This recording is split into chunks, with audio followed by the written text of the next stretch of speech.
কথা ফ্যানদের জন্য আবারও বড় খুশির খবর।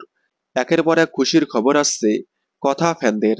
কথা ধারাবাহিকে সুস্মিতা দে এবং সাহেব ভট্টাচার্য প্রধান ভূমিকায় অভিনয় করে তুমুল জনপ্রিয়তা পেয়েছে। যদিও সাহেব ভট্টাচার্য এবং সুস্মিতা দেকে এর আগে আরও অনেক ধারাবাহিকে দেখা গিয়েছিল, তবে কথার মতো এত জনপ্রিয়তা পায়নি। তাই তো গত বছর থেকে শুরু করে এই বছর বিভিন্ন অ্যাওয়ার্ড শোতে বিভিন্ন ক্যাটাগরিতে অ্যাওয়ার্ড জিতে নিচ্ছেন সুস্মিতা দে এবং সাহেব ভট্টাচার্য। গত বছর বেশ কিছু অ্যাওয়ার্ড শোতে বিভিন্ন ক্যাটাগরিতে অ্যাওয়ার্ড পেয়েছেন তারা। বেস্ট অ্যাক্টর অ্যাক্ট্রেস থেকে শুরু করে স্টাইলিশ আইকন, আগামী দিনের স্টার সহ বেশ কিছু অ্যাওয়ার্ড জিতে নিয়েছেন তারা। সম্প্রতি স্টার জলসা পরিবার অ্যাওয়ার্ডে অসংখ্য অ্যাওয়ার্ড জিতে নিয়েছেন সুস্মিতা দে এবং সাহেব ভট্টাচার্য। কথা ধারাবাহিকে দুর্দান্ত অভিনয় করার কারণেই এত জনপ্রিয়তা পেয়েছেন তারা।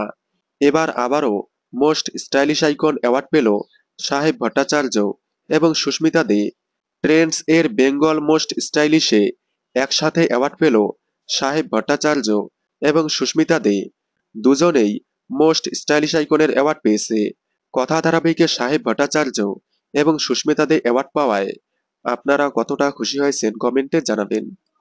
কথা ধারাবাহিকের সকল আপডেট সবার আগে পেতে চ্যানেলটি সাবস্ক্রাইব করে পাশে থাকা বেল আইকনটি বাজিয়ে দিন। ধন্যবাদ।